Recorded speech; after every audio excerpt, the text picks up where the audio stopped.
शुरू।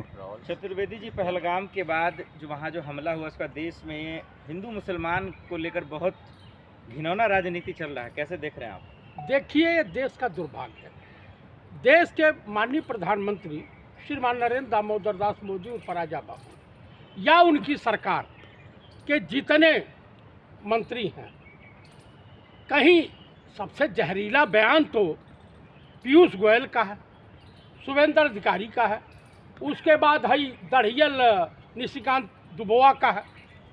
आप मुझे बता दीजिए कि इस समय देश और पूरा विपक्ष गमगीन माहौल में है और देश के प्रधानमंत्री क्या कारण है कि देशवासियों के चिंता पे कोई बयानबाजी नहीं कर रहे हैं।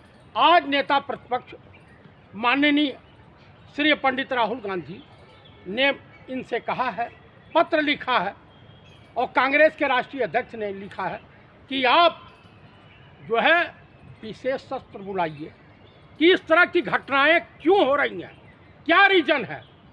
आप बताइए, पुलवामा हुआ, उरी हुआ, पठानकोट हुआ, या तमाम जो भाजपाई सरकारें रही हैं, चाहे भाजपा की सहयोग से सरकार रही हो 89 वाले, जिसमें अटल जी का भी सहयोग था, यानी भाजपा का सहयोग था, और कश्मीरी पंडितों को मार करके तो सरकार तो एक्शन ले रही है ना। अरे सरकार एक्शन लेगी कब लेगी? आप सिंधु जल समझौते का जो हवाला दे करके कि रद्द किया जा रहा है, रद्द किया जा रहा है, देशवासियों को क्या दिखाना चाहते, क्यों आंख में धूल झोंकना चाहते, और क्या कारण है कि इस देश में जब सरकार आपके हिसाब से थोड़ी एक्शन लेगी ना। मैं ये नहीं कह रहा हूँ, आपको मैं कहानी सुना देता हूँ। हाँ। आप सुन लीजिए। अमेरिकी राजनयिक आए हुए थे और जनरल नियाजी पूर्वी पाकिस्तान पे मुस्लिम ही बिरादरी पे कहर बरपा रहा था, तो वहाँ से राजनयिक आए हुए थे, इंदिरा जी समेत। इंदिरा जी ने वहाँ के पत्रकार से कहा कि आप कृपया निक्सन से कहिए, अमेरिकी राष्ट्रपति से, कि पाकिस्तान को समझावें, और वहाँ से लोग तमाम तरफ होकर के हिंदुस्तान में शरणार्थी आ रहे हैं, हम कब तक दूसरे देश का बोझा ढोते रहेंगे, मानवीय संवेदना व्यक्त करते रहेंगे, या मानवीय दृष्टिकोण अपनाते हुए उनका लालन पालन करेंगे। कहे कि मैं ऐसा कैसे हो सकता, हम राष्ट्रपति को कैसे बोल सकते। कहा कि कल सुबह नाश्ते पर मिलिए, बातचीत होती है। उन्होंने जनरल मानिक शाह को फोन किया कि आप सरमोनियम ड्रेस में सुबह मेरे साथ नाश्ता करेंगे, और फिर कहा कि आप निक्सन को समझाइए, नहीं तो मुझे इनसे कहना पड़ेगा। पूरे अमेरिकी राजनीति घबरा गए, और 1971 दिसंबर में शाम को डॉक्टर ने बताया कि मैडम मुबारक हो, बांग्लादेश पैदा हुआ है, नए राष्ट्र का निर्माण कर दिया।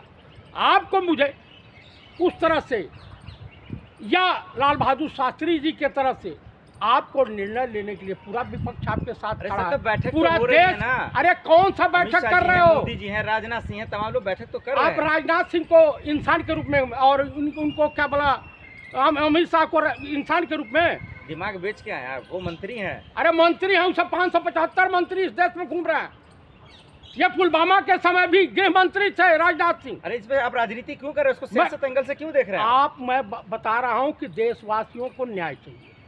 देश की जनता मरी है, गरीब निरीह जनता मरी है, मोदी की मां नहीं मरी है, और राजनाथ के बेटे का इंतकाल नहीं हुआ, और अमित शाह के बेटे का इंतकाल हुआ। एक पूरा देश मोदी का परिवार है महोदय। मोदी रंडा मुंडा है, रणुआ है। आपको सर जेल होगा इसे बयान। मैं जेल हो तो हो, लेकिन मोदी कसम खा लिया मोदी का विरोध कर। मोदी इस देश के लिए पनौती साबित हो गया, पनौती। आपने देखा हमला होते ही वो फौरन कहाँ देश में आए ना, और उसके बाद बिहार चुनाव सभा को संबोधित करने चले गए, और एक बार भी पाकिस्तान का नाम नहीं लिया भाई, एक बार भी। अरे इस देश में अगर जिगरा किसी के पास था, स्वर्गीय श्रीमती इंदिरा गांधी के पास था, जिसने हमारा मिट्टी में मिला दिया पाकिस्तान को। बिहार से जाके बोला ना मिट्टी में मिला देंगे। किसको मिला देंगे? नाम क्यों नहीं? को लेंगे, बोल नाम नहीं लिया है। अरे नाम क्या, इशारा काफी है। अरे इशारा का काफी है, हम कहीं और नटक्का करें और कोई समझे कि हमसे मोहब्बत कर रहे हैं। अरे तो बिहार गए, सुन लीजिए। हाँ। जब नेता और आतंकवादी हाथ मिलाते हैं तो ना आतंकवाद रुकता है, न आतंकवादियों के ऊपर कोई फैसला लेने की क्षमता होती है।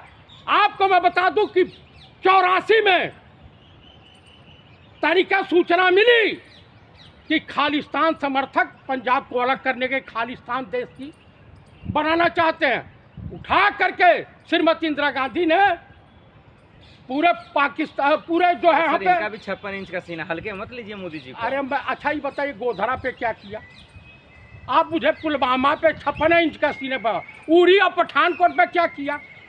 अरे हर चीज को चुनाव से क्यों देखते हैं आप? मैं बिहार ये में जो चुनाव कह है। रहा हूँ कि इस पे क्या किया 56 इंच का सीना, उस समय तो पूर्ण बहुमत में थे। अरे सबसे मिल रहे हैं ना, पहले नीतीश से मिले, चंद्रबाबू से मिले, मुलाकात हो रही है ना, सरकार गठबंधन की है ना और उनकी। सर्वदलीय बैठक थी तो उसमें काहे मुंह छुपा करके भागे फिर रहे हैं? क्यों नहीं विशेष सत्र बुला रहे हैं?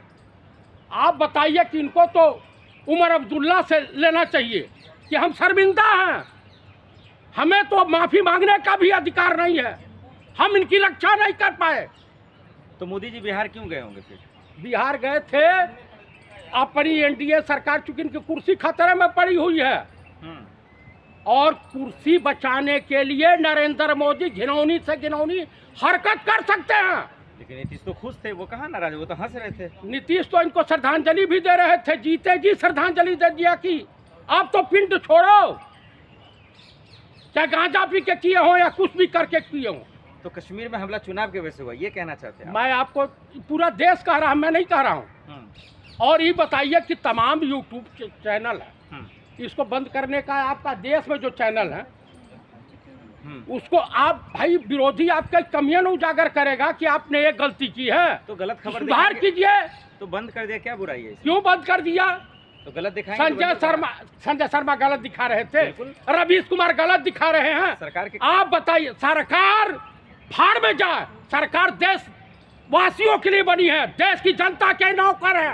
सरकार के खिलाफ काम करेंगे आप लोग? कौन सा सरकार के खिलाफ? हम पाकिस्तान जिंदाबाद कर रहे हैं। तुम्हारा ही मंत्री जो नेता विरोधी दल बंगाल का शुभेंद्र अधिकारिया हिंदुस्तान मुर्दाबाद का नारा, अरे जूता निकाला, 20 जूता मारा। ऐसे भाजपाई नेताओं को हिंदुस्तान मुर्दाबाद करेंगे। नहीं, खून खोलने का वजह क्या आपका, वो समझ आ भाई देखिए, हमारे देश की जनता मरी, कब तक निरीह जनता मरती रहेगी? कोरोना काल में मरी, आपके पास कोई व्यवस्था नहीं। ताली बजाओ, थाली बजाओ। सुनीता विलियम गई थी, अगर इनको पता चल गया होता अंतरिक्ष में तो कहते कि ये गुजरात की बेटी है। ए देशवासियों, थाली और ताली बजाओ। अमेरिका के पास तो नासा है, लेकिन हिंदुस्तान के पास सत्यानाशा है। क्या कहना चाहते हैं आखिर में, कैसे इंसान मैं देशवासियों से यही अनुरोध करना चाहता हूं कि कृपया आप किसी के बहकावे में न आवें, आपसी भाईचारा गंगा जमुनी तहजीब को कायम रखें और ये भाजपाई नेता और संघी जहां मिलते हैं इनसे दूरी बना के रखें, क्योंकि ये नफरत की खेती करते हैं। निशिकांत दुबे जैसे लोग हैं भाजपाई नेता। यही राजनाथ का बेटा क्या कर रहा था? पंडित नेहरू गुनाहगार हैं, कह रहा था कि कांग्रेस के जमाने की बिगड़ी हुई है। काहे ना 11 साल से सुधार लिए? कहें कि मैं छत्री हूँ, खाक के छत्री हो, छत्रियों को भी बदनाम कर रहे हो। आप मुझे बताइए कि कुल मिलाकर के मैं यही कहूँगा कि इस देश की जनता को दुनिया पे विश्वास करना चाहिए, लेकिन नफरत फैलाने वालों से दूरी बना के रखनी चाहिए। नफरत फैला करके सरकारें तो बनाई जा सकती हैं, जनता को चूतिया बना करके, लेकिन किसी मुल्क का, किसी समाज का और किसी जो प्रदेश का निर्माण नहीं किया जा सकता, सभ्य समाज का निर्माण नहीं किया जा सकता। हमें इंदिरा गांधी और राजीव गांधी से सीखना चाहिए, पंडित जी से सीखना चाहिए और शास्त्री जी से सीखना चाहिए। हमारे देश में तमाम नेता हुए। आप मुझे बताइए, जब भाजपा की सरकार आती है तभी हिंदुओं के ऊपर कहर बरपना चालू हो जाता है। हिंदू मरे या मुसलमान मरे, सिख मरे या ईसाई मरे, मरता तो भारतीय नागरिक है ही है ना। ठीक।